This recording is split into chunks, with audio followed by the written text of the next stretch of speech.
The 90s punk revival was an explosive era in music that reignited the raw energy and the DIY spirit of punk rock for a new generation. Bands like Green Day, Rancid and The Offspring pushed the genre into the mainstream, blending catchy hooks with gritty, unapologetic, anti-establishment attitude and lyrics. Today we'll take a look at the most interesting bass players of the US punk scene of the early 90s. Punk rock. Born in the mid-70s with bands like the Ramones and popularized by the UK scene with groups like the Sex Pistols and the Damned, it remained mostly underground through the late 1980s.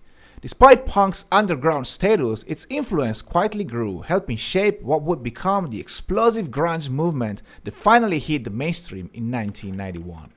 Nirvana's breakthrough brought a punk-influenced sound to the mainstream, standing apart from other grunge bands like Pearl Jam and Soundgarden with their 70s arena rock vibe. Nirvana's raw energy, more in line with punk icons like Sonic Youth or Devo, showed record executives that punk-inspired music could resonate with a wide audience, paving the way for punk rock to gain new mainstream traction. Finding punk bands that could successfully break into the mainstream was a challenge, but 1994 became the year punk rock made a major comeback. Two bands, Green Day and The Offspring, led the charge, bringing punk from the underground to the top of the charts. Green Day, who had quietly released two records with little attention, skyrocketed to fame in 1994 when Dookie climbed to number 2. Fueled by hits like Basket Case, When I Come Around and Longview, Dookie resonated widely.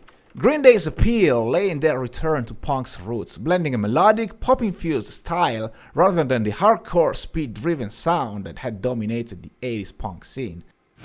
Welcome to paradise. This approach, alongside their catchy hooks, helped them capture the mainstream spotlight. Mike Dirnt, Green Day's bassist, plays a huge role in defining the band's sound. His signature trebly tone is one of the best Fender tones out there, especially when you hear it isolated.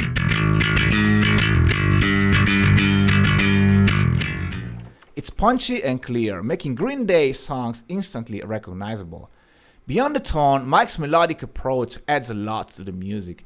He often highlights the major third in his bass line, underscoring the major quality of the chorus, which gives their sound a touch of nostalgic joy.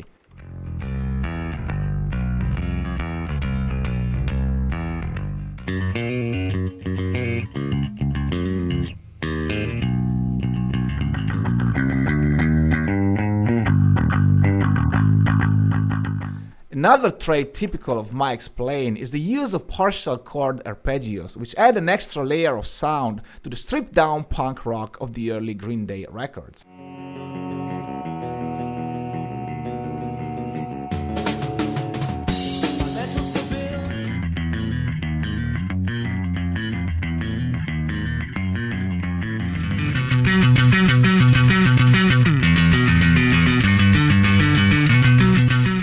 One of the most iconic players of the genre, Mike's bass isn't just rhythm, it's an essential part of Green Day's catchy, uplifting energy. On the flip side, The Offspring brought a harder edge to the punk revival, sticking closer to a hardcore sound they developed in the late 80s.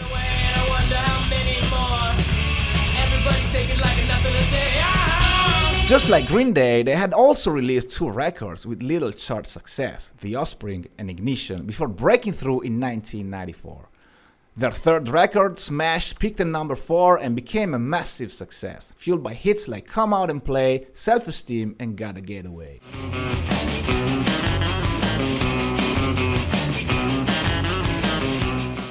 While still rooted in punk, Smash features a slightly slower, more accessible sound compared to their earlier records, making it the perfect entry point for new fans and a major win for punk in the mainstream. Greg Kay, Offspring's bass player, is for some reason a largely overlooked musician. Smash is packed with catchy bass lines, and on top the bass is mixed very loud and the tone is mean.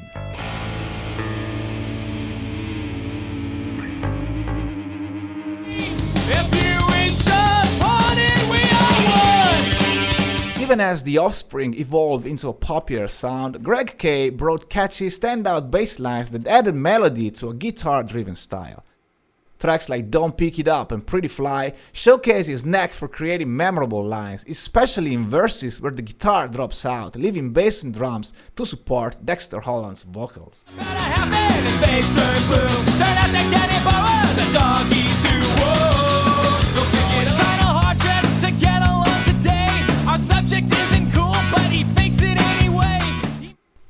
Alongside Green Day and The Offspring, other bands like Rancid also rose to prominence. Rancid's Let's Go hit 97 on the charts, followed by And Out Come the Walls, which peaked at number 45, largely thanks to hits like Time Bomb and Ruby Soho.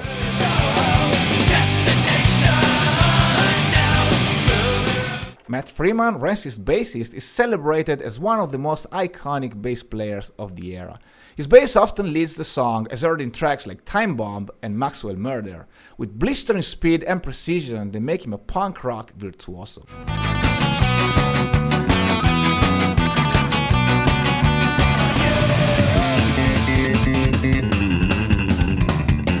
Beyond his technical skill, Matt is renowned for his clever use of motifs and his distinctive fretboard techniques, alternating between downpicking and alternate picking in various areas of the neck to achieve different tones. Freeman plays with the flair of a lead guitarist, bringing a level of technical skill rare in punk. We made a whole video about Matt Freeman and had a chance to interview him, so if you're interested, check the links at the end of this video. A common thread among 90s punk bass players is a trebly aggressive tone, often using Fender Precision basses through valve amps, which became a signature of the genre, setting a standard. Around this time, Blink-182 emerged with a more pop-leaning take on punk. Mark Hoppus, the band's lead singer and bassist, shaped their sound with a bright, crisp tone and innovative use of bass chords, either strummed or played as arpeggios, which is something way closer to the style of Lemmy rather than D.D. Ramone.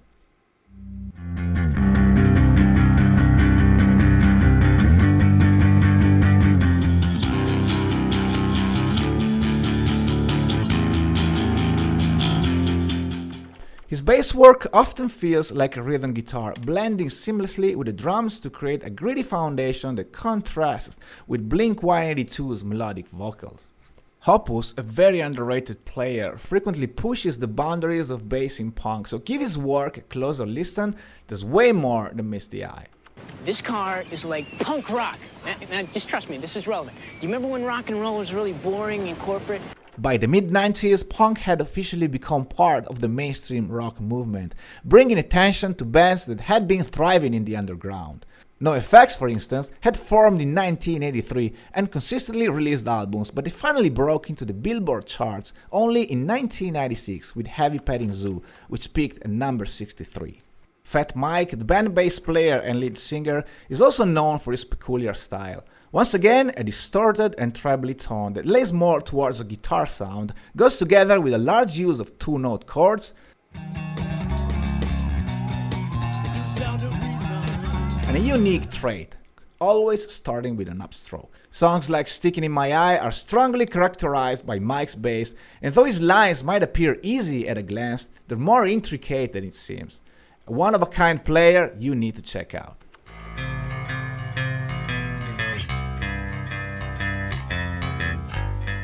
Much like NoFX, the hardcore punk band Bad Religion went largely unnoticed and didn't even chart in the United States until 1994's Stranger Than Fiction, which peaked at just 87.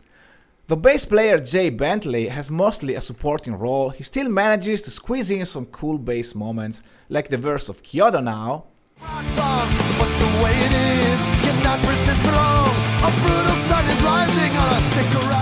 the bass solo in Turn On the Light,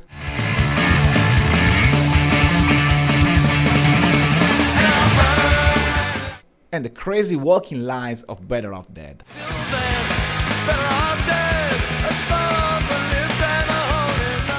A core member of Bad Religion, Bentley's precise melodic bass playing helped define the sound of SoCal punk with a blend of speed and tunefulness.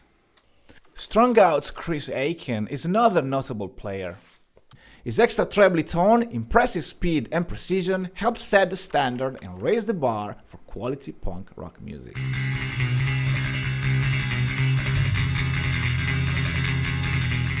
With fast-paced riffs and memorable choruses, the 90s punk revival not only dominated the radio and MTV of its era, but also reshaped the alternative music landscape, inspiring countless fans and musicians to pick up guitars, slam power chords, and start bands of their own. 30-plus years later, Green Day are filling stadiums, and many punk rock bands from the 90s and 2000s continue to thrive, showing no signs of the genre slowing down.